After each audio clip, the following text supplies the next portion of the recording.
Steph Curry being waived by the Golden State Warriors sounds unreal on its own, but reports suggest the situation began when he publicly stood up for Steve Kerr after the backlash surrounding his dismissal. What seemed like a show of loyalty may have quietly changed the atmosphere within the organization in ways no one saw coming, and through it all, Curry doesn't seem fazed at all. To be honest, that's not something I really worry about too much.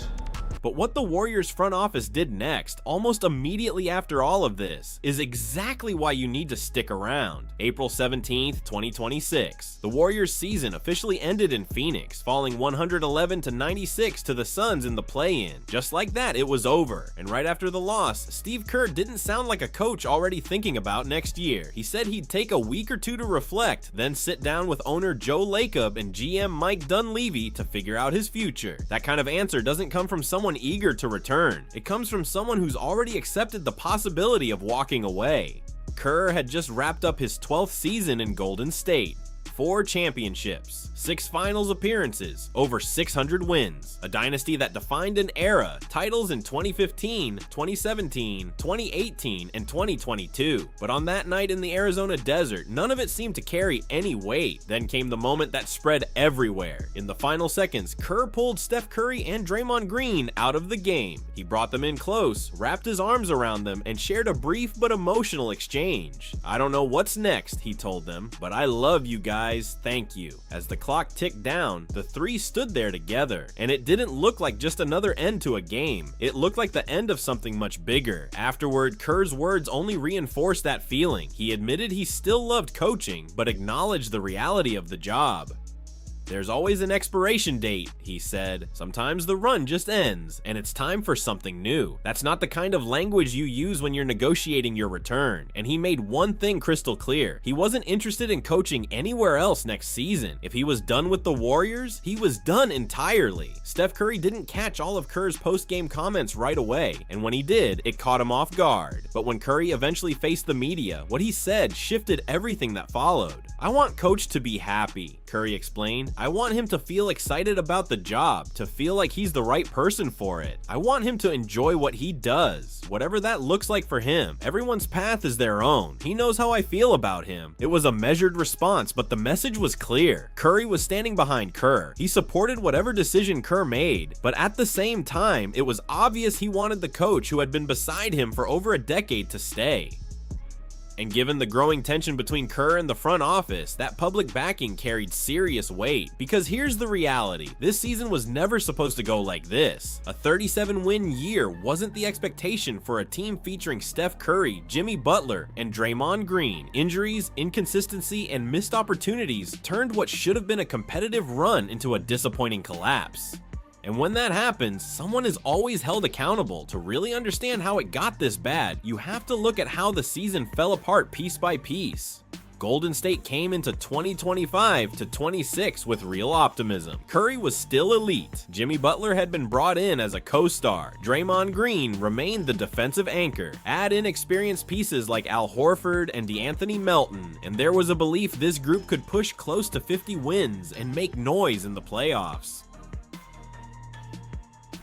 A 37-win year wasn't the expectation for a team featuring Steph Curry, Jimmy Butler, and Draymond Green. Injuries, inconsistency, and missed opportunities turned what should have been a competitive run into a disappointing collapse. And when that happens, someone is always held accountable. To really understand how it got this bad, you have to look at how the season fell apart piece by piece. Golden State came into 2025-26 with real optimism. Curry was still elite. Jimmy Butler had been brought in as a co-star. Draymond Green remained the defensive anchor. Add in experienced pieces like Al Horford and DeAnthony Melton, and there was a belief this group could push close to 50 wins and make noise in the playoffs. That belief didn't last long. They stumbled out of the gate, hovering around .500 early, and never truly found rhythm. Any brief signs of momentum were quickly erased. Then came the injuries, and that's when everything unraveled. Jimmy Butler tore his ACL. Steph Curry dealt with a lingering knee issue. Moses Moody suffered a torn patellar tendon. The team even made a major move, trading Jonathan Kuminga for Kristaps Porzingis, trying to salvage the season, but nothing clicked. The turning point was Butler's injury. He had just delivered a dominant performance, 32 points on 14 of 22 shooting, along with 8 rebounds, 4 assists, and 2 steals in a win over the Knicks. That was the last time the Warriors looked complete. Shortly after, he went down, and the season spiraled. As Kerr later admitted, that injury derailed everything. Then Curry's body started to betray him too. He appeared in just 43 regular season games, plus the play-in. In theory, the extended rest should have helped, but at 38, recovery isn't that simple. After a brilliant 35-point outing against the Clippers, he struggled against Phoenix's physical defense, finishing just 4 of 16 with 4 turnovers. And beyond the injuries, there were deeper issues. Kerr was forced to juggle 43 different starting lineups throughout the season. There was no consistency, no offensive flow, just constant adjustments with little payoff. The team never found its identity. By the time it all ended in Phoenix, the writing was already on the wall. When your franchise player sits out 39 games, your co-star goes down with a torn ACL, and a key young piece suffers a torn patellar tendon, you're not really coaching basketball anymore. You're just trying to hold things together. It turns into damage control. And somehow, through all of that chaos, most of the blame still found its way to one person, Steve Kerr. It wasn't just the injuries that made this season so difficult for him. Yes, losing Jimmy Butler and Moses Moody for the year hurt badly, and Curry's absence only made things worse. But even early on, the cracks were showing. The Warriors opened the season 13-15, and Kerr faced a level of criticism he'd never dealt with before in his career. A big part of that noise centered around Jonathan Kuminga. Kerr and the front office were never fully aligned on him. Management viewed Kuminga as a key piece for the future, someone worth developing and investing in. Kerr, on the other hand, didn't see him as a natural fit within his system. That disagreement didn't explode overnight, but it lingered in the background like a slow-burning tension all season long. Eventually, the team moved Kuminga in a deal for Kristaps Porzingis. On paper, that settled the roster question, but it didn't fix the deeper issue. The philosophical gap between Kerr and the organization was still there. If anything, it just got covered up temporarily. And on the court, the problems were impossible to ignore. The Warriors lost games where Steph Curry dropped 48 points. They couldn't capitalize on his 39-point performances. Even when he scored 38, it didn't translate to wins. In his 30-point games, the team went just 6-8, a perfect snapshot of how broken the offense had become. You can have the greatest shooter ever going off, but if everything around him is falling apart, it won't matter. That's how they ended up stuck in the play-in picture. The last time Golden State held a top 6 seed in the West was November 4th, sitting at 5-3. From that point forward, it felt like they were constantly slipping, trying to fight against a season that just kept pulling them down. But as rough as things were on the court, the bigger issue was happening behind the scenes. By the end of the year, the gap between Kerr and the decision makers had grown wider than ever. Internal evaluations pointed to a need for change, especially in how the team was playing. There was frustration over turnovers, with the Warriors ranking 4th worst in the league. There were concerns about their offensive approach as well. Even without Curry for 39 games, Golden State still led the NBA in three-point attempt rate, yet ranked just 19th in three-point percentage. To the front office, that wasn't just a bad stat.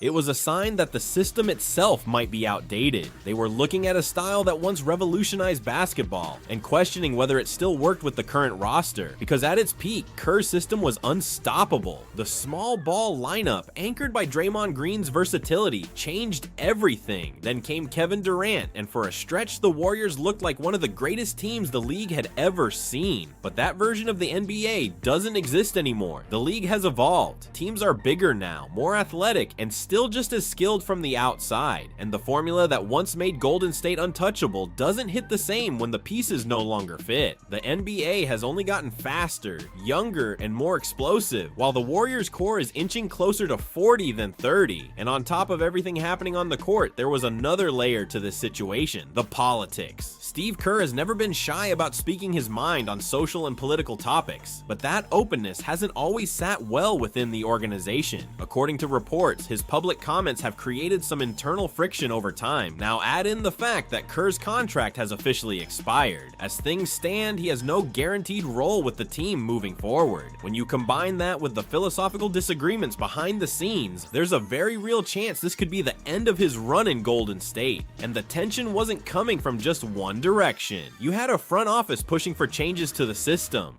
frustration over Kerr's outspoken nature, a roster that underperformed, and on top of all that, Kerr was the highest paid coach in the NBA, earning $17.5 million this season. That's a massive investment, especially when the team finished with just 37 wins, and ownership was already dealing with a payroll north of $200 million, plus a luxury tax bill around $68 million.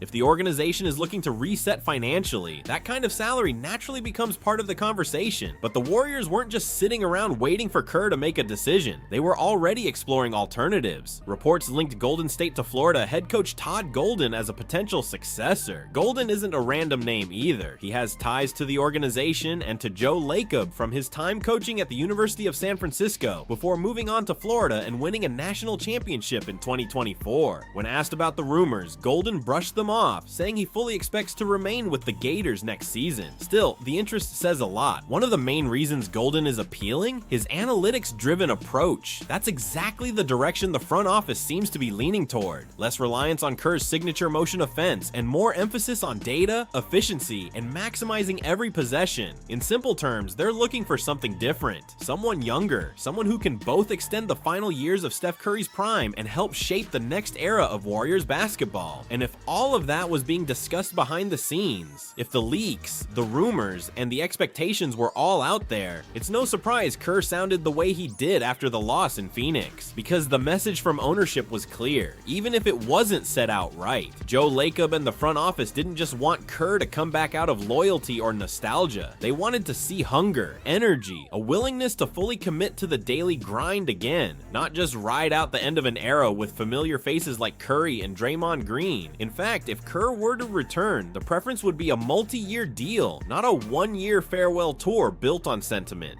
No last dance, no slow goodbye. The expectation was simple. If you're coming back, you need to evolve, you need to buy in, and you need to prove you still want this, not just for Steph, but for where this franchise is headed next. That kind of message, even when wrapped in professional language, says everything about the state of the relationship. And right in the middle of all of this, Steph Curry made his stance known. "I think what we've done is unprecedented," the two-time MVP said when speaking about Kerr. It might sound like a simple compliment, but it carried deeper meaning. Curry wasn't just reflecting on past success, he was making a case. A coach who helped build something historic shouldn't be pushed aside after one injury-riddled season. He went even further, saying Kerr is more than capable of adjusting and thinking creatively moving forward, but it all depends on whether his heart is still in it. "Your spirit has to be in it. Your mind has to be in it," Curry explained. Only he can answer that. That wasn't sleuthy, it was intentional. Because in this organization, while Joe Lacob owns the team and Mike Dunleavy makes the moves, Steph Curry's voice carries enormous weight. Publicly and privately, he made it clear he wants Kerr to stay. That kind of endorsement isn't just emotional, it's powerful. It puts pressure on the front office. Because pushing out a coach that your franchise cornerstone openly supports, that's not a simple decision, not without consequences. Draymond Green, however, seemed to sense where things were heading. "Haven't been this unsure since early in my career," he admitted. "Right now, I just don't know what's next." He reflected on that final moment in Phoenix, the embrace between himself, Curry, and acknowledged what it felt like.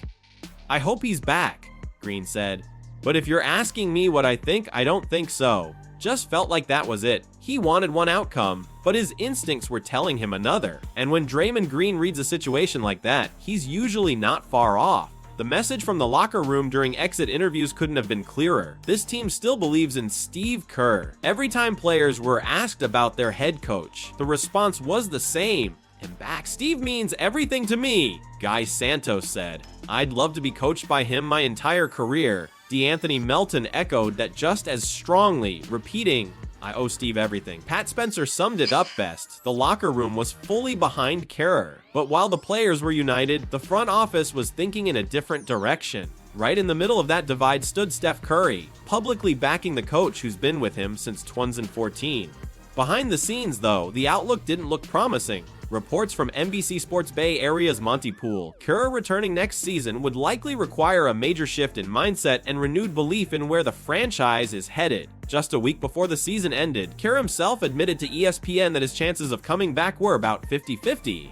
Not exactly a confident endorsement of his own future. Then there's Steph Curry. He's locked in for $62.6 million for the 2026-27 season and has made it clear he still sees multiple years left in his career. In fact, he's open to discussing an extension with Golden State this summer. Looking to leave, at least not by choice. But the situation around him is complicated. At this stage, the Warriors are trying to rebuild while still holding onto a generational icon. Shelburne and Anthony Slater described it. They're operating in a construction phase while employing a franchise legend. Source compared it to Kobe Bryant's final years with the Lakers, and that comparison hits hard, because those last seasons in LA weren't about contention, they were about transition. Lakers missed the playoffs in each of Kobe's final 3 years, slowly rebuilding while he played out the end of his career. Comparison anyone in Golden State wants, but it's one that keeps coming up. So the real question becomes, is Steph Curry heading down that same path? Now, reality from the headlines, because some of the claims floating around don't actually match what's happening. First, Steve Kerr was not fired. Aren't pushing him out. They're waiting to see what he decides. His contract simply expired at the end of the 2025-26 season. That's it. No termination, no dismissal. After the loss in Phoenix, sounded like someone seriously considering stepping away, but he also made it clear he'd take time before sitting down with Joe Lacob and Mike Dunleavy to figure things out. This is his decision to make. Now, could you argue that the organization created an environment that nudged him in that direction? Sure. The internal pressure, the philosophical disagreements, leaks about potential replacements, all of that matters. But there's a big difference between making things uncomfortable and outright firing a coach. This is Kerr choosing his next move. Second, has not been waived. That claim doesn't hold up at all. Curry still has 1 year left on his deal worth $62.6 million. Are actually preparing to discuss an extension that could reach up to $136.7 million over 2 years. You don't offer that kind of money to a player you're planning to cut. As Kendrick Perkins put it, Curry isn't just another star. He's a rare figure in today's game, a one-franchise legend, the kind of player who finishes his career where it started, like Tim Duncan in San Antonio. That's the expectation.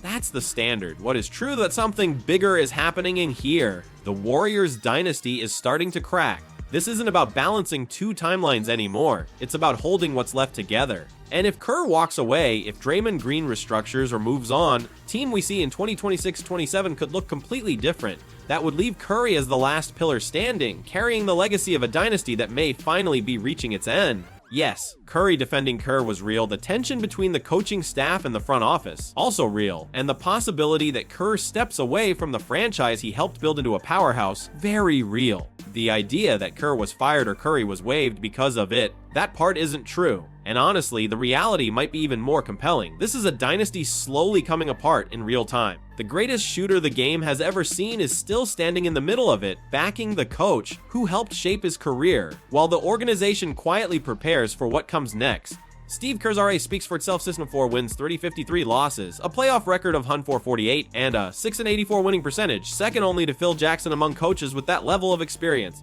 That's the legacy in question here, and Steph Curry understands exactly what that means. That's why he spoke up. Because whether Kerr stays or leaves, Curry signs that extension or something unexpected happens down the line. One thing is undeniable: the Warriors we once knew are no longer the same. They're not the unstoppable force they used to be, guaranteed contenders anymore. That era has passed. Now it's about how this story ends, how much time is left, and whether they finish it together or go their separate ways.